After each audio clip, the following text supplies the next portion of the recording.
मैं संजय सिंह आप सभी को आप सबके YouTube channel Sanjay online study पर स्वागत करता हूँ दोस्तों।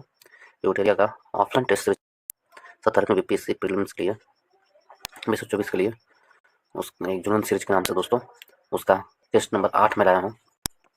इससे पहले 1 से लेकर 7 तक टेस्ट में करवा चुका हूँ और प्रत्येक टेस्ट में 2 भागों में लाया हूँ दोस्तों 75 प्रश्न का। और इसका टेस्ट नंबर 8 का ये पहला भाग है। इसमें इंडियन पॉलिटी हम लोग पढ़ेंगे। इंडियन पॉलिटी से 120 प्रश्न है और करंट अफेयर से 30 प्रश्न है। कुल मिलाकर 150 प्रश्न है। 150 में से 75 प्रश्न मैं आज करवाऊंगा और 75 कल करवाऊंगा दोस्तों। इसलिए आप काफ़ी ध्यान से पढ़िएगा ताकि ताकि आपके आने वाले एग्जामों में काफ़ी हेल्पफुल हो और अच्छा आप अपने एग्जामों में अच्छा परफॉर्म कर सकें दोस्तों। यदि आप लोग पीछे वाले वीडियो नहीं देखे तो चाहे हमारे प्लेलिस्ट में सारी वीडियो उपलब्ध है, जाकर देख सकते हैं दोस्तों। यदि आप लोग को अच्छा लगता है तो वीडियो को लाइक करें, दोस्तों को शेयर करें एंड चैनल को सब्सक्राइब करना भूलें। यदि आप नए हैं तो चैनल को जरूर सब्सक्राइब कर लें और दोस्तों ग्रुप में शेयर करें दोस्तों। तो चलिए आज का पहला प्रश्न स्टार्ट करते हैं ड्रोन सीरीज का। आज हम लोग देखेंगे इसमें क्या दिया है।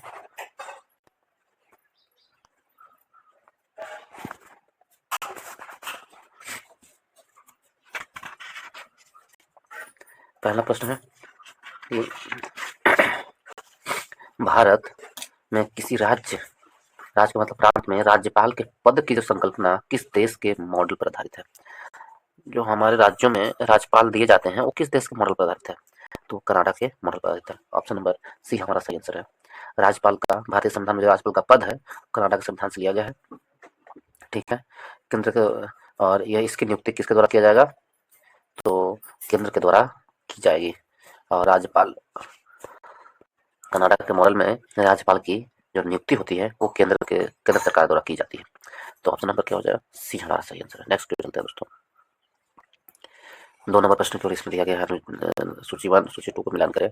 ठीक है, सूची 1 में क्या है, अनुच्छेद 155 में क्या दिया गया है, तो अनुच्छेद 155 में है जो राज्यों की राज्यपाल की नियुक्ति होता है अनुच्छेद 155 के तहत।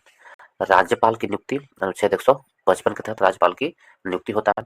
अनुच्छेद 156 तो राज्यपाल की कार्यकाल राज्यपाल की जो कार्यकाल होगा अनुच्छेद 156 पर होगा। राज्यपाल की कार्यकाल अनुच्छेद 156।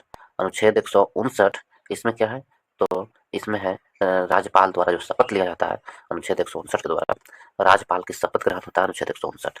अनुच्छेद 161 के तहत क्या है, अनुच्छेद 161 के तहत राज्यपाल जो क्षमादान देती है, राज्यपाल के द्वारा जो क्षमादान देने की शक्ति प्रदान की गई है अनुच्छेद 161 के तहत है। तो इस प्रकार यदि हम देखें तो मैच करें तो क्या हो जाएगा, 3 1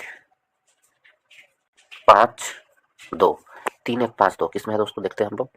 3 1 5 2 ऑप्शन नंबर सी हमारा सही आंसर होगा। ऑप्शन नंबर सी सही आंसर है। नेक्स्ट पे चलते हैं, एक बार हम इसको यहाँ पर आंसर में भी देख लें। इसमें दिया गया है राज्यपाल की नियुक्ति अनुच्छेद 155 के तहत, राज्यपाल की कार्यकाल अनुच्छेद 156 के तहत, राज्यपाल द्वारा शपथ ग्रहण अनुच्छेद 159 के तहत, राज्यपाल की कार्यपालिका शक्ति अनुच्छेद 154 के तहत और राज्यपाल की क्षमादान की शक्ति अनुच्छेद 161 के तहत। ठीक है, नेक्स्ट पे चलते हैं दोस्तों।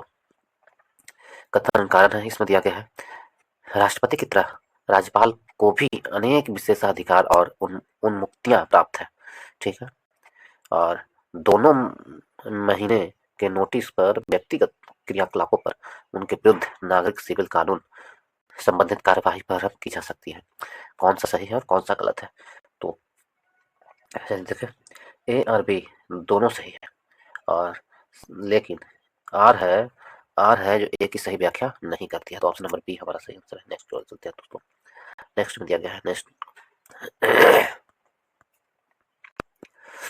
4 नंबर प्रश्न है, निम्नलिखित कथनों पर विचार करें। इसमें दिया हुआ भारतीय संविधान के अनुच्छेद 163 में यह प्रावधान है कि राज्य की समस्त कार्यकारी शक्तियां राज्यपाल में निहित होगी, राज्यपाल में निहित होगी। ठीक है, और दूसरा अनुच्छेद 164 के अनुसार अपने विवेकाधिकार वाले कार्यों के अलावा अपने अन्य कार्यों को करने के लिए राज्यपाल को मंत्री परिषद से सलाह लेनी होगी।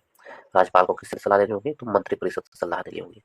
तो इसमें यदि हम देखें तो कथन 1 और कथन 2 दोनों के दोनों असत्य है, ना तो एक सही है और ना ही 2 सही है। तो इस प्रकार ऑप्शन नंबर डी हमारा सही आंसर होगा। नेक्स्ट पे चलते हैं दोस्तों। नेक्स्ट में दिया गया है, नेक्स्ट है रिक्त स्थान को पूर्ति करें। यदि इसे देखें तो भारतीय संविधान का अनुच्छेद खाली स्थान में है, तो भारतीय संविधान का अनुच्छेद खाली स्थान में क्या है, तो भारतीय संविधान का अनुच्छेद क्या है, तो अध्यादेश जारी करने की शक्ति, और वो भी राज्यपाल की अध्यादेश जारी करने की शक्ति। देखिए, राज्यपाल की अध्यादेश जारी करने की शक्ति जो है भारतीय संविधान के अनुच्छेद 213 में है। किसमें? अनुच्छेद 213 में। ऑप्शन नंबर सी हमारा सही है। राष्ट्रपति अनुच्छेद 123 के तहत और राज्यपाल अनुच्छेद 213 के तहत। नेक्स्ट क्वेश्चन चलते हैं दोस्तों। ऑप्शन नंबर सी सही है। 6 नंबर प्रश्न को चलते हैं। 6 में दिया गया है,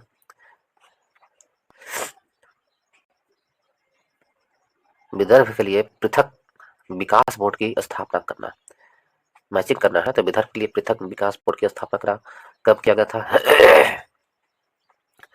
किससे समझते हैं? तो महाराष्ट्र समझते हैं। विदर्भ के लिए पृथक विकास बोर्ड की स्थापना करना किससे? महाराष्ट्र। ठीक है, महाराष्ट्र है। आगे,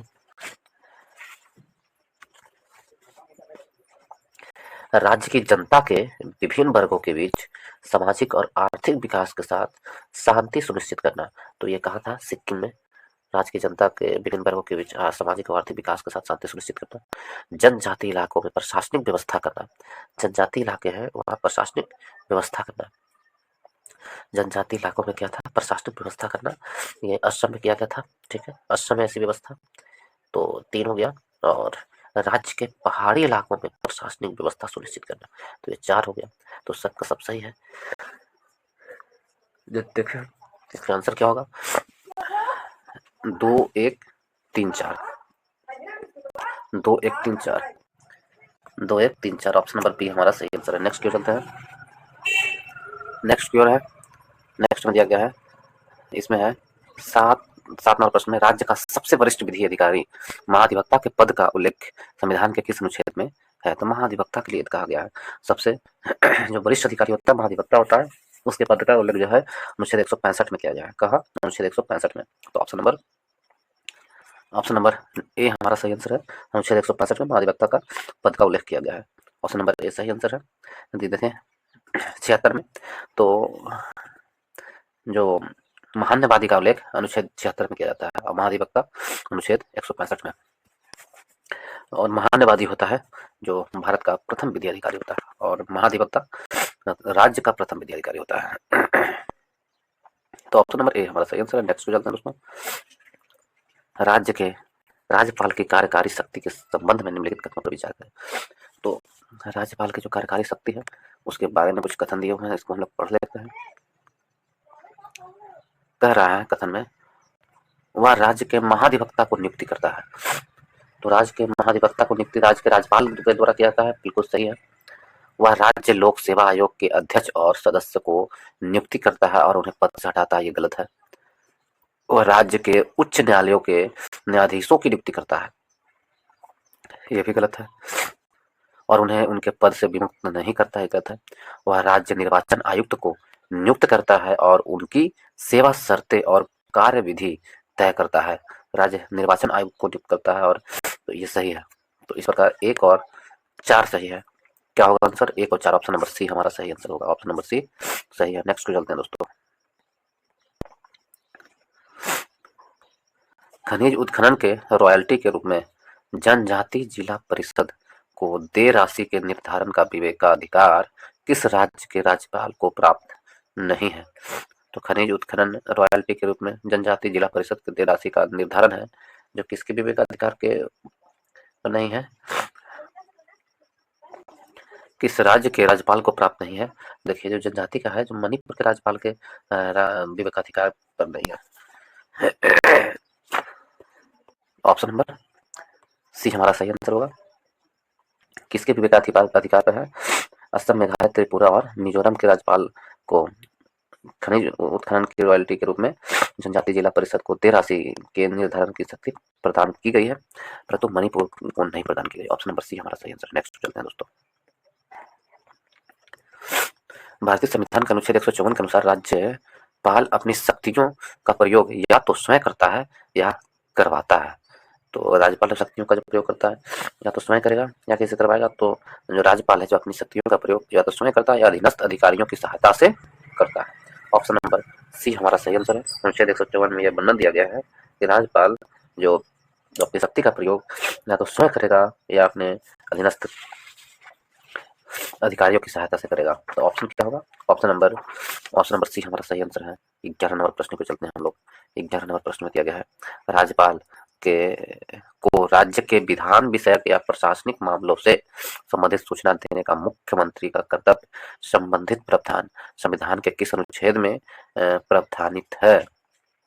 किस अनुच्छेद में प्रावधानित है? तो यह जो है अनुच्छेद 167 में प्रावधानित है। ऑप्शन नंबर बी हमारा सही आंसर है। अनुच्छेद 167 में प्रावधानिक है। ऑप्शन नंबर बी सही है। नेक्स्ट चलते हैं दोस्तों। नेक्स्ट में दिया गया है, राज्यपाल के कथनों पर विचार करें तो राज्यपाल किसी सैन्य न्यायालय द्वारा दी गई सजा को माफ कर सकता है। तो राज्यपाल किसी सैन्य न्यायालय द्वारा सजा दी गई सजा को माफ करता है? नहीं, गलत बात है। राज्यपाल, वो राष्ट्रपति का काम है। राज्यपाल राज्य विधि के अंतर्गत दिए गए मृत्युदंड की सजा को माफ करता है, ये भी गलत है। राज्यपाल राज्य विधि के अंतर्गत दिए गए मृत्युदंड की सजा को स्थगित कर सकता है और राज्यपाल राज्य विधि के अंतर्गत मृत्युदंड को छोड़कर अन्य किसी प्रकार की सजा को माफ कर सकता है। तो 3 और 4 सही है। बाकी हमसे पूछा है, क्या पूछ रहा है कि कितने कथन सही है, कुल कितने कथन सही है? तो कुल 2 कथन सही है। ऑप्शन नंबर बी हमारा सही आंसर है। 3 और 4 सही है और 1 और 2 गलत है।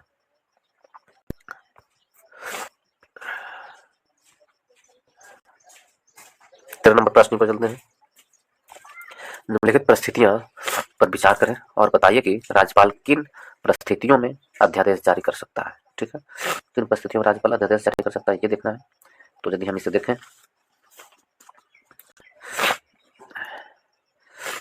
तो दिया गया है, द्विसदनीय विधायिका की स्थिति में जब विधानसभा का सत्र नहीं चल रहा हो और विधान परिषद का सत्र चल रहा हो, ठीक है, तो भी राज्यपाल अध्यादेश जारी कर सकता है। द्विसदनीय विधायिका की स्थिति में जब विधानसभा सत्र नहीं चल रहा और विधान परिषद सत्र चल रहा हो तो अध्यादेश जारी कर सकता है। द्विसदनीय विधायिका की स्थिति में जब विधानसभा का सत्र चल रहा हो और विधान परिषद का सत्र नहीं चल रहा हो, मैंने 2 सत्र होते हैं, उनमें से किसी एक का सत्र नहीं चल रहा हो तो भी अध्यादेश जारी कर सकता है राज्यपाल। और एक सदनीय विधायिका की स्थिति में जब विधानसभा का सत्र नहीं चल रहा हो, जहाँ एक सदन का हो वहाँ विधान परिषद नहीं हो, तो वहाँ यदि विधायिका नहीं चल रहा हो विधानसभा का तो भी अध्यादेश जारी किया सकता है। तो उपरोक्त सभी स्थिति में अध्यादेश जारी कर सकता है राज्यपाल। और अनुच्छेद कितना 165 के तहत ऑप्शन नंबर सी डी हमारा सही आंसर है। नेक्स्ट चलते हैं दोस्तों। इसमें दिया गया है, किसी राज्य का वास्तविक कार्यकारी प्रमुख कौन होता है? तो किसी राज्य का जो वास्तविक कार्यकारी प्रमुख होता है वो मुख्यमंत्री होते हैं। ऑप्शन नंबर बी हमारा सही आंसर है, मुख्यमंत्री। नेक्स्ट क्यों चलते हैं। उसमें दिया गया है, अंतर्राष्ट्रीय परिषद का बैठकों की अध्यक्षता कौन करता है? अंतर्राष्ट्रीय परिषद की बैठकों का अध्यक्षता जो है वो प्रधानमंत्री करते हैं। ऑप्शन नंबर ए हमारा सही आंसर है, प्रधानमंत्री अंतर्राष्ट्रीय परिषद के अध्यक्ष होते हैं दोस्तों। और संविधान में अंतर्राष्ट्रीय परिषद का जो वर्णन दिया गया अनुच्छेद 263 के तहत दिया गया। अनुच्छेद 263 में अंतर्राष्ट्रीय परिषद का वर्णन है। अनुच्छेद 263 में प्रधानमंत्री इसके अध्यक्ष होते हैं। ऑप्शन नंबर ए हमारा सही आंसर है। नेक्स्ट चलते हैं। नेक्स्ट में दिया गया है, नेक्स्ट में है, निम्नलिखित कथनों पर विचार करें। संविधान के अनुसार मुख्यमंत्री का कार्यकाल 5 वर्ष निश्चित किया गया है। क्या है सत्य है कि संविधान के अनुसार मुख्यमंत्री का जो कार्यकाल है वो 5 वर्ष निश्चित किया गया? नहीं। और मुख्यमंत्री सहित सभी मंत्रियों के वेतन एवं भत्ते का निर्धारण संसद के द्वारा किया जाता है, ये भी गलत है। संसद द्वारा नहीं किया जाता है। तो हम देखें कौन कौन सही है कौन कौन गलत है। तो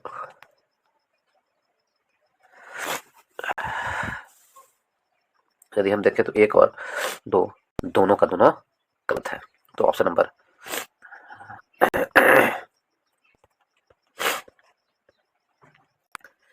नंबर डी हमारा सही आंसर है। नेक्स्ट चलते हैं दोस्तों। नेक्स्ट में कौन है, किसी भी राज्य में सभी परिस्थितियों में मुख्यमंत्री सहित मंत्रिपरिषद में मंत्रियों की न्यूनतम संख्या कितनी हो सकती है? तो किसी भी राज्य में सही परिस्थितियों में मुख्यमंत्री सहित मंत्रिपरिषद में मंत्रियों की न्यूनतम संख्या कितना हो सकती है? 15 हो सकती है। 12 हो सकती है, 15% हो सकती है। ठीक है, कितना हो सकती है? 12 मंत्रियों की संख्या 12 हो सकती है न्यूनतम। और कितने प्रतिशत हो सकता है? तो 15% हो सकता है। तो ऑप्शन नंबर सी हमारा सही आंसर है। नेक्स्ट चलते हैं दोस्तों। 94 संविधान संशोधन अधिनियम जिसका संबंध कुछ एक राज्यों में जनजातीय आदिवासी मंत्रियों की अनिवार्य नियुक्ति से है, कब पारित किया गया था? तो अनिवार्य नियुक्ति से कब पारित किया गया था? तो यह जो है वर्ष 2008 में पारित किया गया था। ऑप्शन नंबर सी हमारा सही आंसर है, वर्ष 2008 में। नेक्स्ट चलते हैं दोस्तों। नेक्स्ट में दिया गया है राज्य के मंत्रियों का सामूहिक उत्तरदायित्व किसके प्रति होता है? राज्य के मंत्रियों का सामूहिक उत्तरदायित्व विधानसभा के प्रति होता है। ऑप्शन नंबर सी हमारा सही आंसर है। किसके प्रति? विधानसभा के प्रति। अनुच्छेद 164 के तहत सामूहिक उत्तरदायित्व का बंधन दिया गया है। स्पष्ट किया गया है कि विधानसभा के प्रति मंत्रिपरिषद का सामूहिक, प्रत्येक मंत्रिपरिषद का सामूहिक उत्तरदायित्व होगा। ठीक है, अनुच्छेद 164 के तहत। और अनुच्छेद 164 में ही व्यक्तिगत मंत्रियों में, राज्य के मंत्रियों के व्यक्तिगत उत्तरदायित्व की भी चर्चा की गई है। और ये राज्यपाल के प्रति और व्यवहार में मुख्यमंत्री के प्रति उत्तरदायी होगा। सामूहिक रूप से विधानसभा के प्रति उत्तरदायी होगा, लेकिन व्यक्तिगत रूप से राज्यपाल के प्रति। तो दोनों अनुच्छेद 164 हो जाएगा। तो ऑप्शन नंबर सी हमारा सही आंसर है। नेक्स्ट चलते हैं दोस्तों। हम लोग 20 नंबर प्रश्न पे चलते हैं। निम्नलिखित कथनों पर विचार करें। ठीक है, इसमें दिया गया है मंत्रालय शब्द का प्रयोग संघ यानी की शासन प्रणाली में प्रयोग है। मंत्रालय शब्द का प्रयोग संघ की शासन प्रणाली में प्रयोग है। तो संघ है शासन प्रणाली में प्रयोग किया जाता है, न कि राज्य की शासन प्रणाली के संदर्भ में। सही है, संघ है जो केंद्र की शासन प्रणाली में प्रयोग किया जाता है, न कि राज्य के साथ। ठीक है, और राज्य की शासन प्रणाली विभागों में बटा होता है, न कि मंत्रालयों में। सही बात है। तो कथन 1 भी सही है, कथन 2 भी सही है। इस प्रकार ऑप्शन नंबर सी हमारा सही आंसर होगा। ऑप्शन नंबर सी सही आंसर होगा। आगे की ओर चलते हैं 21 की ओर। 21 में दिया गया है रिक्त स्थान की पूर्ति विकल्प में दिया गया उचित कथनों से करना है। ठीक है, भारतीय संविधान के छठे भाग में अनुच्छेद खाली स्थान तक राज्य विधानमंडल के संगठन, गठन, कार्यकाल, अधिकारी, प्रक्रियाओं, विशेषाधिकार और शक्तियों आदि के बारे में उपबद्ध किया गया है। तो अनुच्छेद किसमें है? अनुच्छेद 168 से 212 में किया गया है। ऑप्शन नंबर बी हमारा सही आंसर है। नेक्स्ट प्रश्न में चलते हैं दोस्तों। नेक्स्ट में है, इसमें है राज्य विधानसभा के में वर्तमान में सीटों की दृष्टि से निम्नलिखित राज्यों को अवरोही क्रम घटते हुए क्रम में संयोजित किया जाए। यदि इसको हम देखें, घटते हुए क्रम में देने के लिए कहा गया है। तो घटते हुए क्रम में देखें तो क्या हो जाएगा, इसमें जो राज्यों का जो गठन किया गया उसके अनुसार तो सबसे पहले कौन से राज्य का गठन किया गया था? पश्चिम बंगाल का। पश्चिम बंगाल के बाद महाराष्ट्र, महाराष्ट्र के बाद बिहार, और उसके बाद कर्नाटक, और कर्नाटक के बाद राजस्थान। ठीक है दोस्तों, तो सबसे पहले क्या होगा? पश्चिम बंगाल। हमसे पूछा गया है कि राज्य विधानसभा में वर्तमान सीटों की संख्या के दृष्टिकोण से कौन से राज्य में कितना विधानसभा सीटों की संख्या है, उसके अनुसार देखिए बिहार में कितना है? 243। ठीक है, अब मैं ये भी बता देता हूँ पश्चिम बंगाल में कितना है। तो पश्चिम बंगाल में सीटों की संख्या 294 है। महाराष्ट्र में कितना है? 288 है सीटों की संख्या। महाराष्ट्र में सीटों की संख्या 288। कर्नाटक में 224, राजस्थान में 200। तो हमसे पूछा है कि सजाना है अवरोही क्रम में, अवरोही क्रम में, घटते क्रम में सबसे ज्यादा कौन है? तो आपको पश्चिम बंगाल है, फिर 3 में महाराष्ट्र है, और फिर उसके बाद बिहार है, फिर कर्नाटक, उसके बाद राजस्थान। तो इस प्रकार मैच करें 2 3 1 4 5, 2 3 1 4 5। ऑप्शन नंबर सी हमारा सही आंसर है। कौन होगा? ऑप्शन नंबर सी सही आंसर है। नेक्स्ट चलते हैं दोस्तों। नेक्स्ट में है कि संघ शक्ति क्षेत्र दिल्ली और संघ शासित क्षेत्र पुदुचेरी की विधान सभा की सीटों के कुल योग कितना होगा? तो दिल्ली और पुदुचेरी को मिलाकर कितना होगा?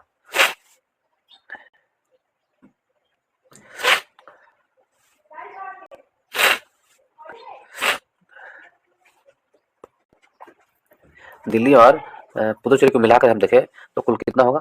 दिल्ली में 70 और पुदुचेरी में 30, कुल मिलाकर 100 होगा। ऑप्शन नंबर ए हमारा सही आंसर है। नेक्स्ट चलते हैं दोस्तों। नेक्स्ट हो गया अब तक भारत में कुल कितने परिसीमन आयोग गठित किए गए हैं? तो भारत में कुल कितने परिसीमन आयोग का गठन किया गया अब तक के? तो भारत में अब तक के 4 परिसीमन आयोग का गठन किया गया है। ऑप्शन नंबर डी हमारा सही आंसर है। कब कब गठन किया गया है? तो 1952 में, 1962 में, 1972 में और 2002 में परिसीमन आयोग की अधिनियम पारित किया गया था। ठीक है, और 42वें संविधान संशोधन 1976 के दौरान क्षेत्रीय क्षेत्रों का परिसीमन आयोग वर्ष 2000 तक के लिए रोक दिया गया था। तो कह रहा है कि कब तक कै गो हुआ परिसीमन आयोग? तो कितना हुआ? 4 गो। ऑप्शन नंबर डी हमारा सही आंसर रहेगा। ऑप्शन नंबर डी सही आंसर होगा। नेक्स्ट चलते हैं दोस्तों। नेक्स्ट में है सूची 1 सूची 2 को मिलान करना है। चलिए हम लोग मिलान करेंगे। विधान परिषद का गठन। तो विधान परिषद का गठन जो है किसमें है? तो विधान परिषद के गठन के बारे में कहा गया है। देखिए, विधान परिषद का गठन है अनुच्छेद विधान परिषद का गठन अनुच्छेद 171 के तहत विधान परिषद का गठन होता है। विधानसभा गठन अनुच्छेद 170 के तहत विधानसभा के अध्यक्ष तथा उपाध्यक्ष, विधानसभा के अध्यक्ष तथा उपाध्यक्ष का पदन अनुच्छेद 178 और विधान परिषद के सभापति तथा उपसभापति अनुच्छेद 182। तो इस प्रकार यदि हम देखें तो कौन होगा? यदि इस प्रकार देखें तो आंसर हो जाएगा हमारा 2 1 3 4, 2 1 3 4 मेरा आंसर हो जाएगा 2 1 3 4। किसमें होगा? 2 1 3 4 ऑप्शन नंबर बी हमारा सही आंसर है। नेक्स्ट चलते हैं दोस्तों, नेक्स्ट क्यों चलते हैं। इसमें दिया गया है कि बिहार विधानसभा में अनुसूचित जाति और अनुसूचित जनजाति के लिए वर्तमान में कुल कितने सीटें आरक्षित है? बिहार विधानसभा में अनुसूचित जाति और अनुसूचित जनजाति के लिए कुल सीटों की संख्या कितनी है? तो अनुसूचित जाति और जनजाति की कुल सीटों की संख्या 40 है। ऑप्शन नंबर सी हमारा सही आंसर है। नेक्स्ट चलते हैं दोस्तों, नेक्स्ट कितना है? 40 है। नेक्स्ट दिया गया निम्नलिखित तथ्यों पर विचार करें। इसमें है संविधान के अनुच्छेद 194 में विधानमंडल के सदनों तथा इनके सदस्य एवं समितियों की शक्तियां एवं विशेषाधिकार के बारे में उपबंध किया गया है। तो क्या कौन सा कितने कथन असत्य है, क्या सत्य है? ठीक है, तो कथन एक सत्य है, बाकी सारे कथन असत्य है। तो हमसे पूछा है कौन सा कथन सही है, तो केवल एक कथन सही है। नेक्स्ट चलते हैं दोस्तों, नेक्स्ट दिया गया है 27 नंबर प्रश्न में, 27 में दिया गया 28 नंबर प्रश्न में, 28 में है कि ये और कथन के बारे में कौन सा सही है। तो राज्य विधान मंडल के विशेषाधिकार राज्यपाल को भी प्राप्त है और है क्योंकि वह राज्य विधानमंडल का अभिन्न अंग होता है। आर है भारतीय संविधान के अनुच्छेद 194 में राज्य विधानमंडल को अनेक विशेषाधिकार प्रदान किए गए हैं। राज्य विधानमंडल को क्या किया गया है? अनेक विशेषाधिकार प्रदान किया गया है, सो दिया गया है। तो इसमें कौन सा कथन सही है? तो राज्य विधानमंडल में अनुच्छेद 194 में राज्य विधानमंडल को अनेक विशेषाधिकार प्रदान है, अनुच्छेद जो ये है आर है जो सही है, परंतु ए गलत है। तो इस प्रकार यदि हम मैच करें तो क्या हो जाएगा? कथन ए गलत है और आर सही है, तो ऑप्शन नंबर डी हमारा सही आंसर होगा। नेक्स्ट चलते हैं।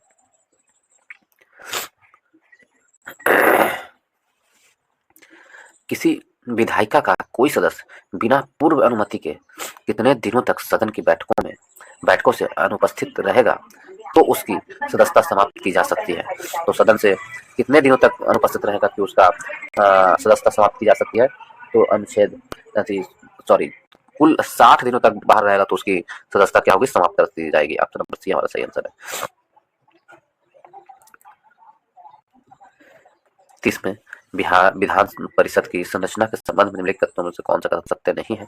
तो कौन सा कथन सत्य नहीं है विधान परिषद की संरचना से? तो इसमें दिया गया है कि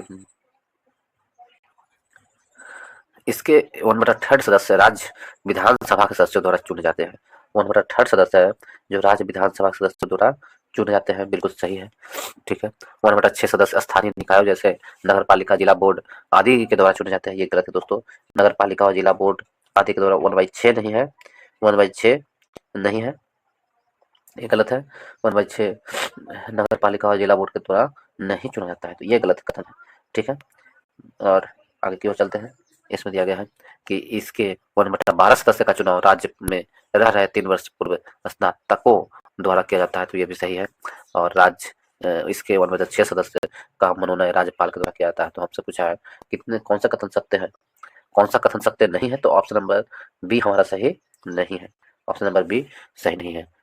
तो आंसर क्या होगा? ऑप्शन नंबर बी हमारा सही आंसर है, ऑप्शन नंबर बी हमारा सही आंसर है। इसमें दिया गया है, देखिए 1/3 सदस्य का चुनाव राज्य विधानमंडल के सदस्यों द्वारा किया जाता है और फिर उसके बाद 1/3 सदस्यों का चुनाव स्थानीय निकाय द्वारा किया जाता है। 1/12 सदस्यों का चुनाव राज्य में रह रहे 3 वर्ष पूर्व के स्नातकों द्वारा किया जाता है और 1/12 सदस्य का चुनाव माध्यमिक तथा या उससे उच्च स्तर पर कम से कम 3 वर्ष के अध्यापन कर रहे शिक्षकों के द्वारा किया जाता है। तो इसमें से बी हमारा गलत है, ऑप्शन नंबर बी हमारा सही आंसर है। नेक्स्ट चलते हैं दोस्तों 31 नंबर प्रश्न की ओर। 31 में दिया गया है उच्च न्यायालयों से संबंधित प्रावधान संविधान में कहाँ समाविष्ट किए गए हैं? उच्च न्यायालयों से संबंधित प्रावधान संविधान में अनुच्छेद कितने में प्रविष्ट किए गए हैं? तो अनुच्छेद अनुच्छेद भाग 6 और अनुच्छेद 214 से 231 तक में प्रविष्ट किया गया है। ऑप्शन नंबर क्या होगा? सी हमारा सही आंसर है। उच्च न्यायालयों से संबंधित प्रावधान संविधान में कहाँ समाविष्ट किया गया है? तो भाग 6 अनुच्छेद 214 से 231 तक। ऑप्शन नंबर सी हमारा सही आंसर है। नेक्स्ट चलते हैं दोस्तों।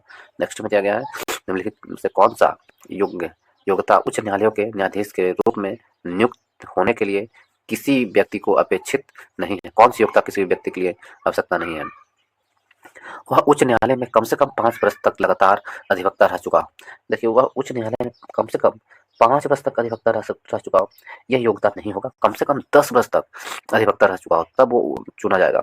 उसे भारत में न्यायिक कार्य करने का 10 वर्ष का अनुभव हो, तो ये सही है। 10 वर्ष का, वह भारत का नागरिक हो, ये भी सही है। ठीक है, वह न्यूनतम 35 वर्ष की आयु पूरा कर चुका हो, तो ऐसी कोई बात नहीं है कि न्यूनतम 35 वर्ष की आयु कर चुका हो तब उसको न्यायाधीश के रूप में नियुक्त होने के लिए व्यक्तिगत अपेक्षित नहीं होगा, तो ये भी कथन गलत है। यदि देखें दोस्तों तो कौन सा कथन होगा? तो ऑप्शन नंबर 1 और 4 है जो गलत है। ऑप्शन नंबर सी हमारा सही आंसर है। नेक्स्ट चलते हैं दोस्तों। नेक्स्ट में है 33 में, सेवानिवृत्त उच्च न्यायालय के न्यायाधीशों की पेंशन कहाँ से दी जाती है? सेवानिवृत्त उच्च न्यायालय के न्यायाधीशों को जब पेंशन दी जाती है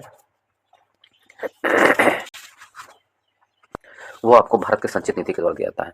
ऑप्शन नंबर बी हमारा सही आंसर है। ऑप्शन नंबर बी सही आंसर है, भारत के संचित नीति से दिया जाता है। ऑप्शन नंबर बी सही आंसर है। नेक्स्ट चलते हैं दोस्तों।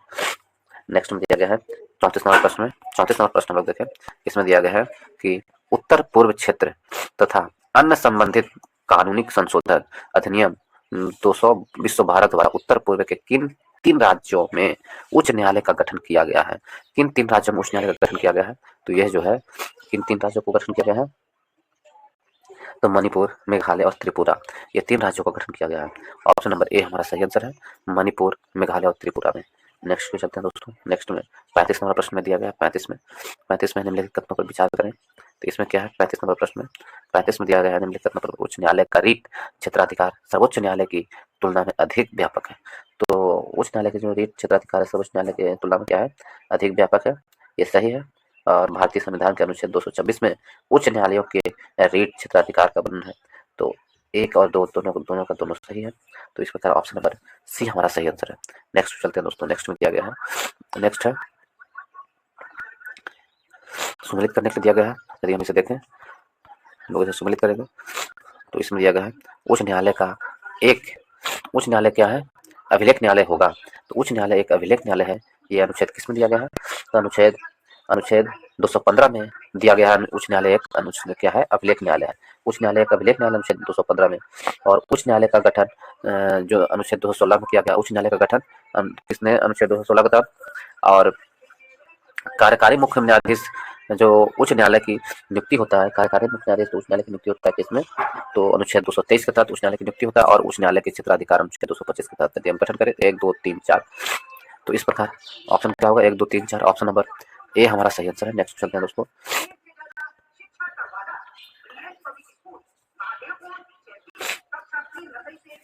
संविधान के अनुच्छेद 215 के अनुसार उच्च न्यायालय एक अभिलेख न्यायालय होगा। अभिलेख न्यायालय का क्या तात्पर्य है? तो अभिलेख न्यायालय का तात्पर्य होता है, अभिलेख न्यायालय का क्या तात्पर्य है? तो अभिलेख न्यायालय का तात्पर्य है कि उच्च न्यायालय के फैसले कार्यवाही और कार्य रिकॉर्ड के लिए सुरक्षित रखे जाते हैं और उन्हें कानूनी परंपराओं और संदर्भों के तहत माना जाता है। तो कथन एक सही है। और उसके बाद उच्च न्यायालय की अपनी अवमानना पर दंड देने की शक्ति का भी होना होता है। तो इस प्रकार 1 और 3 सही है। तो हमसे पूछा है कौन सा कथन सही होगा? तो 1 और 3 सही होगा। ऑप्शन नंबर बी हमारा सही आंसर होगा। ऑप्शन नंबर बी सही आंसर होगा। नेक्स्ट चलते हैं दोस्तों।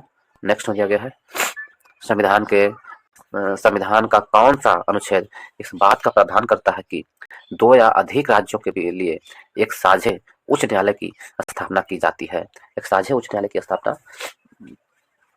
की जाती है। तो ये किस अनुच्छेद के तहत? अनुच्छेद 231 के तहत की जाती है। ऑप्शन नंबर सी हमारा सही आंसर है, अनुच्छेद 231 के तहत। नेक्स्ट पे चलते हैं दोस्तों। नेक्स्ट में है भारतीय उच्च न्यायालय अधिनियम कब पारित किया गया था? तो भारतीय उच्च न्यायालय अधिनियम है जो कब पारित किया गया था? तो भारतीय उच्च न्यायालय अधिनियम है जो आपको अनुच्छेद 1861 में पारित किया गया था। ऑप्शन नंबर बी हमारा सही आंसर है, 1861 में पारित किया गया था। नेक्स्ट पे चलते हैं 40 में। 40 में है क्वेश्चन नंबर 40 में है अंडमान और निकोबार द्वीप समूह किस उच्च न्यायालय की आधिकारिकता के अंतर्गत आता है? अंडमान निकोबार द्वीप समूह किस उच्च न्यायालय के आधिकारिकता के अंतर्गत आता है? तो कोलकाता उच्च न्यायालय की आधिकारिकता के अंतर्गत आता है। ऑप्शन नंबर ए हमारा सही आंसर है। नेक्स्ट पे चलते हैं दोस्तों। नेक्स्ट में है कथन और कारण दिया हुआ है, इसमें पूछा गया है, तो इसमें दिया गया है कथन और कारण में उच्च न्यायालय की न्यायिक पुनरावलोकन समीक्षा शक्ति को 42वें संविधान संशोधन अधिनियम द्वारा कम कर दिया गया था। तो क्या है कथन सत्य है? तो कम कर दिया गया था, तो कथन ए सही है। और कथन कारण क्या है? वर्तमान में किसी भी केंद्रीय कानून की संवैधानिक व्याख्या पर उच्च न्यायालय द्वारा विचार करने की मनाही कर दी गई है। तो कथन आर गलत है। इस प्रकार यदि हम देखें तो ऑप्शन नंबर ए हमारा सही आंसर है। नेक्स्ट पे चलते हैं दोस्तों।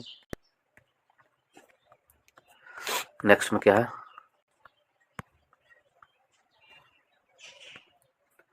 निम्नलिखित में से किस मामले या बाद में यह निर्णय दिया गया कि उच्च न्यायालय एवं सर्वोच्च न्यायालय के रिट क्षेत्राधिकार संविधान के मूल ढांचे के अंग है? संविधान के मूल ढांचे के अंग है। किसमें दिया गया है? यह जो है अनुच्छेद एल चंद्र कुमार वाले मामले से दिया गया है। ऑप्शन नंबर बी हमारा सही आंसर है, अनुच्छेद 1997 में। नेक्स्ट चलते हैं दोस्तों। नेक्स्ट में क्या दिया गया है? किसी साधारण विधेयक के संबंध में विधान परिषद को अधिकतम कितने समय के लिए विलंबनकारी शक्ति प्राप्त है? तो कितने के लिए विलंबनकारी शक्ति प्राप्त है? तो यह 4 माह के लिए विलंबनकारी शक्ति प्राप्त है। ऑप्शन नंबर डी हमारा सही आंसर है। ऑप्शन नंबर डी सही आंसर है। नेक्स्ट चलते हैं आगे की ओर। आगे में है कि किसी विधेयक को राज्यपाल राष्ट्रपति के विचार के लिए आरक्षित कर सकता है संविधान के अनुच्छेद कितना में? संविधान के अनुच्छेद 201 में कर सकता है। ऑप्शन नंबर बी हमारा सही आंसर है। नेक्स्ट चलते हैं दोस्तों। नीति आयोग की स्थापना कब की गई थी? तो नीति आयोग की जो स्थापना है वो कब की गई थी? नीति आयोग की स्थापना आपको 1 जनवरी 2015 को की गई थी। ऑप्शन नंबर सी हमारा सही आंसर है। नीति आयोग की स्थापना 1 जनवरी 2015 को की गई थी। ऑप्शन नंबर सी हमारा सही आंसर है। नेक्स्ट चलते हैं दोस्तों। नेक्स्ट में निम्नलिखित कथनों पर विचार करें। दिशा हम देखें तो इसमें दिया गया है कि नीति आयोग केंद्र सरकार के मंत्रालयों एवं राज्य सरकार के नजदीकी सहयोग, परामर्श एवं समन्वय में कार्य करता है। तो दूसरा है उपरोक्त संदर्भ में के लिए गए निर्णयों को लागू करने की जिम्मेदारी नीति आयोग पर ही होती है। तो नीति आयोग पर ही होती है, ये इसमें दिया गया है। तो कथन 1 सही है और जो कथन 2 है वो गलत है। तो हमसे पूछा है कौन सा कथन सत्य है, तो ऑप्शन नंबर ए हमारा सही आंसर है। नेक्स्ट चलते हैं दोस्तों 47 की ओर। भारत में उच्च न्यायालयों के संबंध में निम्नलिखित कथनों पर विचार कीजिए। उच्च न्यायालय के संबंध में दिया गया है, तो कहा गया है कि वर्तमान में देश में कुल 28 उच्च न्यायालय है। तो देखिए दोस्तों, वर्तमान में देश में कुल 24 उच्च न्यायालय है, न कि 28। ये कथन गलत है। कितना? 25 उच्च न्यायालय, 24 नहीं 25 उच्च न्यायालय, न कि 28। ये कथन गलत है। ठीक। और फिर है उनमें से 3 का क्षेत्राधिकार एक राज्य से अधिक पर है, एक राज्य से अधिक पर 3 का क्षेत्राधिकार। ये भी कथन गलत है। इनमें से 3 का क्षेत्राधिकार एक राज्य से अधिक पर, ये गलत है। फिर कथन 3 में है किसी भी संघ राज्य क्षेत्र का अपना उच्च न्यायालय नहीं है, ये भी कथन गलत है। और उच्च न्यायालय के न्यायाधीश 62 वर्ष की उम्र तक पद धारित करते हैं, तो ये कथन सही है। तो केवल कौन सा सही है? ऑप्शन नंबर सी हमारा सही है। नेक्स्ट चलते हैं दोस्तों। नेक्स्ट में दिया गया 47 से 48 की ओर चले हम लोग। 48 में दिया गया क्या? 48 में है कि नीति आयोग न तो संवैधानिक निकाय है और ना ही संवैधानिक है, सांविधिक है और ना ही संवैधानिक है। और कारण है इसकी स्थापना केंद्रीय मंत्रिमंडल के कार्यकारी प्रस्ताव द्वारा की गई है। तो कथन ए और कथन बी, कथन आर, कारण आर है, दोनों का दोनों क्या सही है और सही व्याख्या भी करता है। नीति आयोग ना तो सांविधिक है और ना ही संवैधानिक है। ठीक है, इसकी स्थापना केंद्रीय मंत्रिमंडल के कार्यकारी प्रस्ताव को द्वारा की गई है। तो ये कथन ऑप्शन नंबर ए हमारा सही आंसर होगा। नेक्स्ट क्वेश्चन है दोस्तों। नेक्स्ट में है 49 में, निम्नलिखित में से किन परिस्थितियों में राज्यपाल राज्य के किसी विधेयक को राष्ट्रपति के विचार सुरक्षित रख सकता है? तो किन परिस्थितियों में रख सकता है? यदि ये देखें तो ये जो है परिस्थिति कौन सी होगी? यदि वह संविधान के विरुद्ध आधिकारिक हो। दूसरा, यदि वह राज्य के नीति निर्देशक तत्वों के विरुद्ध हो। तीसरा क्या है? यदि इससे उच्च न्यायालय की स्थिति की खतरा हो। और 4 में, यदि विधेयक अनुच्छेद 31 के क के तहत संपत्ति के अनिवार्य अधिग्रहण से संबंधित हो। तो 1, 2, 3, 4 सभी के सभी कथन सही होगा। ऑप्शन नंबर बी हमारा सही आंसर है। नेक्स्ट पे चलते हैं दोस्तों, इसमें दिया गया है हम लोग कथन क्वेश्चन नंबर 50 की ओर चलते हैं। 50 नंबर प्रश्न दिया गया है क्या कि कथन आकार है मुख्यमंत्री राज्य सरकार के किसी मंत्री को बर्खास्त कर सकता है। मुख्यमंत्री राज्य सरकार के किसी मंत्री को क्या कर सकता है, बर्खास्त कर सकता है। तो मुख्यमंत्री के पास पावर है, क्या ये कथन सही है, तो गलत है। ठीक है, अब मुख्यमंत्री राज्य सरकार के मुख्यमंत्री राज्य मंत्रिपरिषद का प्रमुख होता है, राज्य मंत्रिपरिषद प्रमुख होता है, ये कथन सही है। तो कथन ए सही है और कारण आर, कथन ए गलत है और कारण आर सही है।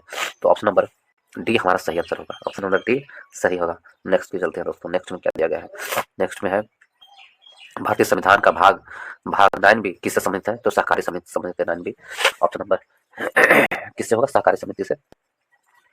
ठीक है, 9वीं में जोड़ा गया सहकारी समिति। अनुच्छेद कहाँ से कहाँ है, 243 जेड एच से लेके 243 जेड टी तक। तो ऑप्शन नंबर बी हमारा सही आंसर है। नेक्स्ट चलते हैं 52 नंबर प्रश्न की ओर। इसमें दिया गया है बलवंत राय मेहता समिति के संबंध में क्या कथन सही है। तो देखिए, बलवंत राय मेहता समिति है, इसने द्विसदनीय पंचायती राज व्यवस्था की स्थापना का सुझाव दिया था। नहीं, द्विसदनीय नहीं था। 1957 में गठित समिति के सिफारिश को राष्ट्रीय विकास परिषद द्वारा 1958 में स्वीकार किया गया। तो ये कथन सही है, केवल 2 सही है, ऑप्शन नंबर बी सही आंसर होगा। नेक्स्ट चलते हैं दोस्तों, नेक्स्ट है, नेक्स्ट में दिया गया है, नेक्स्ट में निम्नलिखित कथन पर विचार करें, निम्नलिखित कथन पर विचार करें तथा असत्य कथन का चयन करें। 2 अक्टूबर 1959 को पहली बार राजस्थान में पंचायती राज व्यवस्था का स्थापना की गई है। तो पंचायती राज व्यवस्था का स्थापना के 2 अक्टूबर 1900, ये गलत है दोस्तों, कह रहा है कौन सा कथन असत्य है, तो ये कथन सत्य है। ठीक है, आंध्र प्रदेश पंचायती राज व्यवस्था को लागू करने वाला दूसरा राज्य था, ये भी सही है। और 1960 के दशक में सभी राज्यों में पंचायती राज व्यवस्था का स्वरूप अलग अलग था, ये भी सही है। 1960 के दशक में पंचायती राज व्यवस्था के तहत सभी राज्यों के न्याय पंचायत की स्थापना की गई थी, तो ये कथन असत्य है। ऑप्शन नंबर डी हमारा सही आंसर होगा। नेक्स्ट नेक्स्ट प्रश्न चलते हैं दोस्तों, नेक्स्ट में है 54 नंबर प्रश्न में पंचायती राज व्यवस्था के संबंध में अशोक मेहता समिति का गठन किस वर्ष किया गया था। तो अशोक मेहता समिति का गठन जो था, अशोक मेहता समिति का गठन 1977 में, कब 1977 में, कब, छोटा पूछा गया, तो दिसंबर 1977 में, ऑप्शन नंबर सी हमारा सही आंसर है। और अपनी रिपोर्ट 1978 में पेश किए थे। नेक्स्ट प्रश्न चलते हैं दोस्तों, 55 में निम्नलिखित कथनों पर विचार करें। भारत में 8 प्रकार के शहरी स्थानीय शासन है। ठीक है, और केंद्रीय स्तर पर नगरीय स्थानीय शासन का विषय गृह मंत्रालय से संबंधित है। किससे, गृह मंत्रालय से संबंधित है। और ये 3 में है नगरीय शासन प्रणाली को 74वें संविधान संशोधन अधिनियम 1992 द्वारा संवैधानिक दर्जा प्रदान है। तो ठीक है, उसके बाद भारत सरकार अधिनियम 1919 द्वारा प्रांतीय स्वायत्ता के अंतर्गत स्थानीय स्वायत्ता को प्रांतीय विषय घोषित किया गया है। तो ये कौन सा कथन होगा, कथन कितने कथन इसमें सत्य है, तो इसमें से 3 कथन सत्य है, केवल 3 कथन सत्य है। ठीक है, ऑप्शन नंबर क्या होगा, ऑप्शन नंबर सी हमारा सही आंसर होगा। नेक्स्ट चलते हैं दोस्तों, नेक्स्ट में है भारत में पहला नगर निगम 1668 ईस्वी में किस स्थान पर लागू किया गया था। भारत में पहला नगर निगम 1968 में मद्रास में किया गया था, ऑप्शन नंबर बी हमारा सही आंसर है। नेक्स्ट में चलते हैं, नेक्स्ट में क्या है, नेक्स्ट में है, इसमें यदि हम देखें,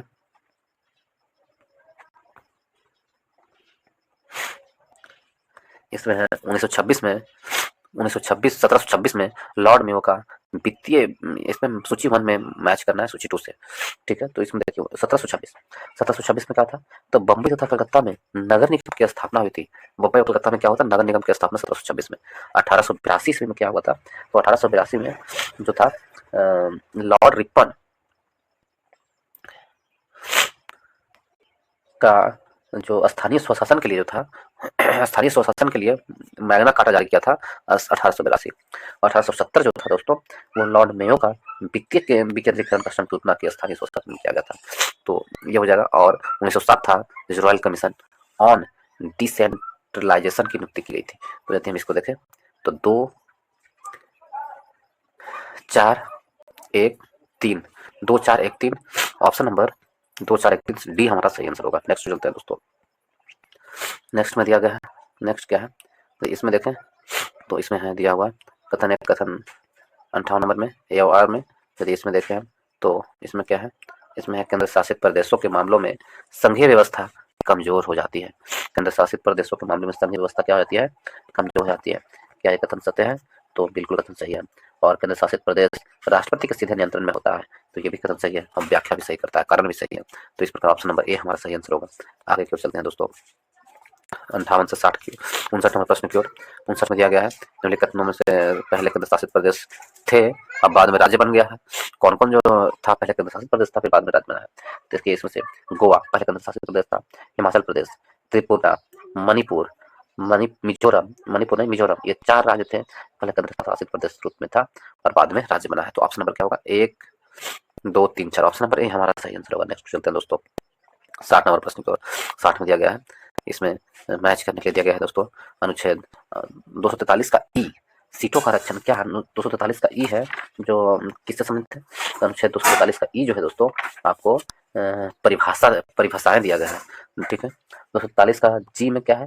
243 का जी में पंचायत की शक्तियां का प्रावधान दिया गया है, पर उत्तरधारित है, जी में दिया गया है, ठीक है। और 243 का के में क्या है? तो पंचायत का चुनाव जो होता है 243 के में होता है पंचायत का चुनाव, 243 के में होता है पंचायत का चुनाव। और 243 के ई जो है पंचायतों का कार्यकाल इत्यादि, पंचायतों का कार्यकाल 243 के ई में है, 243 के ई में पंचायतों के कार्यकाल। तो इस प्रकार हम यदि मैच करेंगे दोस्तों तो हमसे पूछा कौन सा कथन गलत है, तो ऑप्शन नंबर ए हमारा कथन गलत है। और 243 का एच में पंचायतों के कारारोपण, तो सब का सब कथन सही मिला हुआ, लेकिन पंचायत जो कथन ए है जो मैचिंग गलत है, तो ऑप्शन नंबर ए हमारा सही आंसर होगा, क्योंकि इसमें आरक्षण दिया हुआ सीटों का आरक्षण, सीटों का आरक्षण जो है आपको अनुच्छेद 243 की ई में नहीं है, तो इस प्रकार ऑप्शन नंबर ए हमारा सही होगा। ऑप्शन नंबर ए सही होगा। और 243 के डी में सीटों का आरक्षण है पंचायत में। नेक्स्ट को चलते हैं दोस्तों, इसमें दिया गया है संविधान की 6ठी अनुसूची के अंतर्गत गठित स्वशासी जिलों के संबंध में निम्नलिखित कथनों पर विचार करें। स्वशासी जिलों के संबंध में जो कथन है उसके बारे में दिया गया है। तो यही देखें स्वशासी जिलों के संबंध में दिया गया, तो उसमें क्या कितने कथन सही है, कितने कथन सत्य है? तो इसमें यदि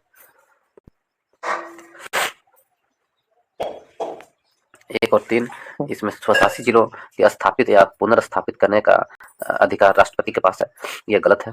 और स्वशासी जिलों में जिला परिषद का गठन होता है और कुल 30 सदस्यों को से मिलकर बनता है, ये सही है। जिला परिषद में 25 सदस्य व्यस्त मताधिकार के द्वारा चुने जाते हैं, तब 5 नामित किए जाते हैं, ये गलत है। संसद या राज्य विधानमंडल के अधिनियम स्वशासी जिलों में लागू नहीं होता है, तो ये सही है। तो कौन सा कथन हमसे पूछा गया है सत्य है? तो कथन नंबर कौन सा है? केवल 2 कथन सत्य है। और कथन कौन कौन सा सत्य है? कथन 2 और 4 सत्य है। नेक्स्ट चलते हैं, नेक्स्ट में है क्या 62 नंबर प्रश्न में निम्नलिखित कथनों पर विचार करें। संविधान के भाग 8 के अंतर्गत अनुच्छेद 239 से 242 में केंद्र शासित प्रदेशों के संबंध में उपबंध है, ठीक। और संविधान के सभी केंद्र शासित प्रदेशों के प्रशासनिक पद्धति में एकरूपता नहीं है। इसमें से कौन सा कथन सत्य है, कौन सा गलत है? तो देखिए कौन सा कथन असत्य है, तो कथन नंबर 1 है जो असत्य है, ऑप्शन नंबर ए हमारा सही आंसर है, ठीक है। ऑप्शन नंबर ए सही आंसर है। भाग 8 के अंतर्गत अनुच्छेद 243 से 242 तक नहीं, 239 से 242 नहीं, 241 तक केंद्र शासित प्रदेशों के संबंध में उपबंध है। कितना? 241 तक, नहीं 242 तक। तो ये कथन गलत है। नेक्स्ट चलते हैं दोस्तों, नेक्स्ट में है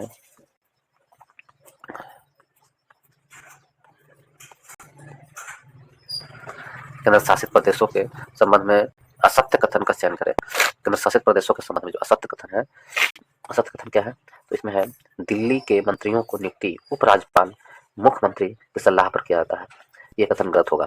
दिल्ली के मंत्रियों के जो नियुक्ति है उस पे राज्यपाल की उपराज्यपाल के सलाह पर की जाती है, कथन गलत है। ऑप्शन नंबर डी हमारा सही आंसर है। नेक्स्ट चलते हैं दोस्तों, सही क्या केंद्र शासित प्रदेशों में उच्च न्यायालय की स्थापना की जा सकती है, ठीक है। उप राज्यपाल के पास अध्यादेश को प्रख्यापित करने का अधिकार होता है और दिल्ली के विधानसभा में मंत्रिमंडल की कुल संख्या 10% होना चाहिए, तो ये ए बी सी सही है, बाकी डी गलत है। तो हमसे पूछा आंसर क्या होगा, ऑप्शन नंबर डी हमारा सही आंसर होगा। नेक्स्ट चलते हैं दोस्तों, नेक्स्ट में है दिल्ली अनुसूचित जाति अनुसूचित जनजाति के कल्याण हेतु एवं अनुसूचित क्षेत्रों के प्रबंध हेतु आयोग का गठन कब किया गया है? तो कब किया गया है इस आयोग का गठन? वर्ष 1960 में किया गया। ऑप्शन नंबर बी हमारा सही आंसर है। नेक्स्ट पे जाते हैं दोस्तों। नेक्स्ट में निर्वाचन संबंधित मामलों में न्यायाधीशों के हस्तक्षेप संबंधित प्रावधान का बंद किस अनुच्छेद से संबंधित है? न्यायाधीशों के जो प्रावधान दिया गया है हस्तक्षेप का अनुच्छेद 329 में दिया गया। ऑप्शन नंबर सी हमारा सही आंसर अनुच्छेद 329 में। अनुच्छेद 329 में ऑप्शन नंबर सी सही आंसर है। नेक्स्ट चलते हैं दोस्तों। इसमें दिया गया है 66 नंबर में निर्वाचन आयोग के संबंध में निम्नलिखित कथनों पर विचार करें। ठीक है, निर्वाचन आयोग के बारे में दिया गया है। निर्वाचन आयोग के अध्यक्ष को उसी प्रकार हटाया जा सकता है जैसे उच्चतम न्यायालय के न्यायाधीशों को हटाया जा सकता है। तो क्या ये कथन सत्य है? तो बिल्कुल ये कथन सत्य है। और निर्वाचन आयोग एक अर्ध न्यायिक संस्था के रूप में कार्य करता है, ये भी कथन सत्य है। निर्वाचन आयोग के मुख्य निर्वाचन आयोग की शक्ति दो अन्य निर्वाचन आयोग के समान होती है, तो ये भी कथन सत्य है। तो सभी का सभी कथन सत्य है। कह रहा है कौन सा कथन गलत है? तो उसमें से कोई कथन गलत नहीं। ऑप्शन नंबर डी हमारा सही आंसर है। नेक्स्ट चलते हैं दोस्तों। नेक्स्ट में है 67 नंबर प्रश्न में संघ लोक सेवा आयोग हर वर्ष अपने कार्यों की रिपोर्ट किसे सौंपती है? संघ लोक सेवा आयोग है जो हर वर्ष अपने कार्यों का जो उपयोग है राष्ट्रपति को सौंपती है। ऑप्शन नंबर सी हमारा सही आंसर है। नेक्स्ट चलते हैं दोस्तों। नेक्स्ट में है किसे सौंपती है? राष्ट्रपति को। नेक्स्ट में क्या दिया गया है? भारत के संविधान के अनुच्छेद 280 के अंतर्गत वित्त आयोग एक न्यायिक संस्था है। अनुच्छेद 280 के वित्त आयोग क्या है? एक न्यायिक संस्था है। ठीक है, किसमें है? वो कितने कर सकते हैं? तो वित्त आयोग न्यायिक संस्था है, ये गलत है। और विधि आयोग एक अस्थायी संस्था, ये भी गलत है। तो वित्त आयोग की अस्थायी संस्था ये गलत है।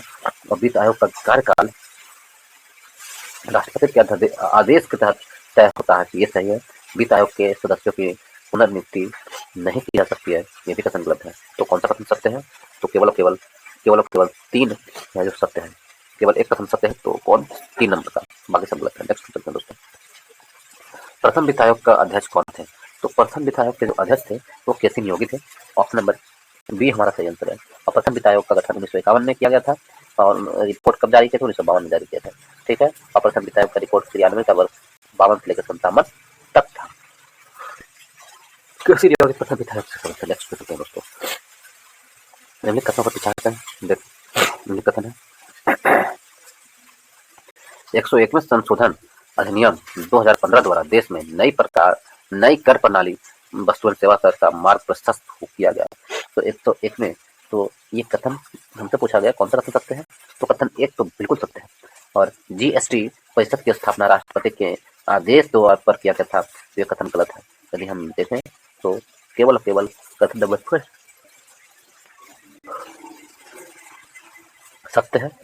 केवल कथन नंबर 2 सत्य है, बाकी कथन 1 है जो असत्य है। जीएसटी परिषद की स्थापना राष्ट्रपति के आदेश द्वारा की गई थी, इस कथन सत्य है। देखिए 101वें संविधान संशोधन 2015 नहीं 2016 में देश में एक नई कर प्रणाली की व्यवस्था की गई थी। तो 15 में नहीं 2016 में, तो ये कथन गलत है।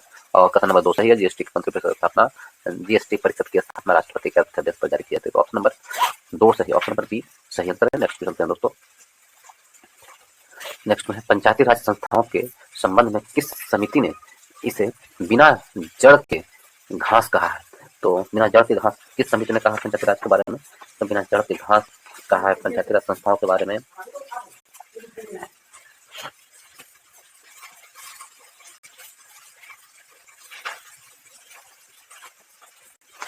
किसने कहा है दोस्तों?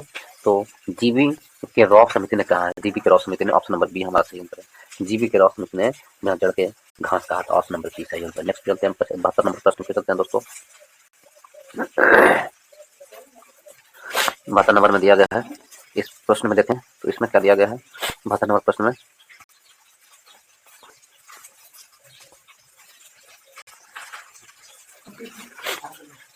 अन्य निर्वाचन आयुक्त को मुख्य निर्वाचन आयुक्त की तरह कार्यकाल की सुरक्षा उपलब्ध नहीं है। अन्य निर्वाचन आयोग को मुख्य निर्वाचन आयुक्त की तरह सुरक्षा उपलब्ध नहीं है।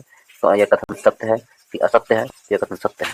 ठीक है, और अन्य निर्वाचन आयुक्त को मुख्य निर्वाचन आयुक्त की सिफारिश पर हटाया जा सकता है। तो दोनों कथन सही है, उसकी व्याख्या भी सही है। तो ऑप्शन ए हमारा सही आंसर होगा। नेक्स्ट चलते हैं 73 नंबर प्रश्न की ओर। निम्नलिखित तत्वों में गलत युग्म को चयन करें, कौन सा इसमें गलत है। ठीक है, 243 टी में सीटों का आरक्षण, तो सीटों का आरक्षण है तो 243 के टी में गलत है। ठीक है, और 243 के जेड में नगर पालिका के लेखा का आरक्षण सही है, वो ये सही है। ठीक है, नगर पालिका के लेखा का अंकेक्षण ये भी सही है। 243 के जेड ए में नगर पालिका के चुनाव ये भी सही है। 243 जेड बी में सदस्यों की से अयोग्यता ये गलत है। 243 के बी में सदस्यों की अयोग्यता नहीं, संघ शासित प्रदेशों से लागू है, तो ऑप्शन नंबर डी हमारा सही आंसर होगा। कौन सा गलत है, ऑप्शन नंबर डी गलत है। नेक्स्ट चलते हैं दोस्तों। देखिए दोस्तों, यदि आप लोग इसी तरह भारतीय संविधान पढ़ना चाहते हैं तो हमारे चैनल के पेज में जाएं, वो पूरा चैप्टर वाइज मैं आपको भारतीय संविधान पढ़ाया हूँ, पूरी बुक में समाप्त कर दिया हूँ, आप जाकर देख सकते हैं मेरे चैनल के प्लेलिस्ट में, वहाँ आपको सारी वीडियो उपलब्ध मिलेंगे। और साथ ही साथ मैं भारतीय हिस्ट्री का भी आपको सारी वीडियो उपलब्ध मिलेगा, आप लोग जाकर देख सकते हैं दोस्तों। और बीपीएससी की तैयारी और बेहतर तरीके से कर सकते हैं, आप लोग जरूर से जाकर देखें दोस्तों, आप लोगों को अच्छा लगेगा। तो जरूर आप लाइक कीजिए वीडियो को, चैनल को शेयर कीजिए, ज़्यादा से ज़्यादा लोगों के पास वीडियो को शेयर करें। और इस चैनल को सब्सक्राइब करना भूलें दोस्तों, यदि आप नए हैं इस चैनल को जरूर सब्सक्राइब करना है, ताकि मुझे मोटिवेशन मिले। यदि चैनल को सब्सक्राइब करते हैं तो मुझे पर डे वीडियो लाने का मोटिवेशन मिलता है दोस्तों, और मैं पर डे लाने की कोशिश करूँगा। ठीक है, मैं पर डे नहीं ला पाता हूँ, मैं एक सरकारी नौकर हूँ दोस्तों, इस कारण से थोड़ा मुझे टाइम नहीं मिल पाता, इसलिए मैं नहीं ला पाता। लेकिन यदि आप लोग का सहयोग रहेगा तो मैं जरूर से जरूर पर डे करने का कोशिश करूँगा, वीडियो लाने की कोशिश करूँगा। आप लोग सहयोग करेंगे, ज़्यादा से ज़्यादा लोगों के पास शेयर करेंगे और चैनल को सब्सक्राइब करें, तो मुझे भी आपके प्रति उत्तरदायित्व होगी दोस्तों। और ऐसे भी मैं करने के लिए तैयार रहता हूँ, लेकिन थोड़ा काम में व्यस्त होने का थोड़ा मैं लेट हो जाता हूँ। ठीक है, तो चलिए हम लोग स्टार्ट करते हैं। केंद्र शासित प्रदेश के संबंध में निम्नलिखित कथनों पर विचार करें। ठीक है दोस्तों, तो इसमें क्या दिया गया केंद्र शासित प्रदेश के लिए, इसमें है कि संसद सभी केंद्र शासित प्रदेशों के तीनों विषयों पर कानून बना सकता है। तो संसद है सभी केंद्र शासित प्रदेशों के तीनों विषयों पर कानून बना सकता है, बिल्कुल सही कथन है। उसके बाद पुदुचेरी विधानसभा समावर्ती सूची के विषय पर कानून बना सकता है, ये भी सही है। राष्ट्रपति विधि बनाकर संसद के किसी अधिनियम के वो समाप्त या संशोधित कर सकता है, ये भी सही है। दिल्ली विधानसभा की तरह ही जम्मू एवं कश्मीर विधानसभा पुलिस व्यवस्था पर कानून नहीं बना सकता है, तो ये भी सही है। उपरोक्त कितने कथन सत्य है, तो उपरोक्त में से सभी के सभी कथन सत्य है। ऑप्शन नंबर डी हमारा सही आंसर होगा। क्या होगा, ऑप्शन नंबर डी सही आंसर होगा। नेक्स्ट चलते हैं दोस्तों, नेक्स्ट में क्या दिया गया है, नेक्स्ट में डॉक्टर भीमराव अम्बेडकर के अनुसार लोकतांत्रिक व्यवस्था के रचकों में निम्नलिखित में से कौन सा सम्मिलित है। तो लोकतांत्रिक व्यवस्था के रचकों में कौन सा कथन सत्य है, तो देखते हैं हम। तो उच्चतम न्यायालय, ठीक है, निर्वाचन आयोग, नियंत्रक एवं महालेखा परीक्षक, संघ लोक सेवा आयोग और केंद्र शासित सतर्कता आयोग, केंद्रीय सतर्कता आयोग। यदि इसमें हम देखें तो कौन सा होगा, डॉक्टर भीमराव अम्बेडकर ने जो कहा था कि नियंत्रक एवं महालेखा परीक्षक भारतीय संविधान के तहत सबसे महत्वपूर्ण अधिकारी होगा। ठीक है, तो सबसे पहले क्या होगा, उच्चतम न्यायालय, उसके बाद निर्वाचन आयोग। हमको वरीयता क्रम देखना है, अनुसार लोकतांत्रिक व्यवस्था के रचकों के कौन सा वरीयता क्रम सबसे दिया गया है, तो उच्चतम न्यायालय सबसे आगे होंगे, फिर निर्वाचन आयोग, फिर नियंत्रण एवं महालेखा परीक्षक, उसके बाद संघ लोक सेवा आयोग। ठीक है, तो कौन सा आएगा, ऑप्शन नंबर सी हमारा सही आंसर है। जो केंद्र शासित भीमराव अम्बेडकर जी ने जो कहे थे, उनके अनुसार लोकतांत्रिक व्यवस्था के रचकों में कौन सम्मिलित है, तो उच्चतम न्यायालय है, निर्वाचन आयोग है, नियंत्रक एवं महालेखा परीक्षक और संघ लोक सेवा आयोग है। ये है जो भीमराव अम्बेडकर के द्वारा लोकतांत्रिक व्यवस्था के रचकों में क्या है, सम्मिलित है। तो इसके साथ ही इस वीडियो को समाप्त करते हैं दोस्तों। यदि आप लोगों को अच्छा लगा है तो वीडियो को लाइक करें दोस्तों, ग्रुप में शेयर करें, चैनल को सब्सक्राइब करना भूलें, ज़्यादा से ज़्यादा लोगों को शेयर करें और चैनल को सब्सक्राइब करें दोस्तों। चलिए इसके साथ इस वीडियो को समाप्त करते हैं। इस वीडियो को देखने के लिए बहुत बहुत धन्यवाद।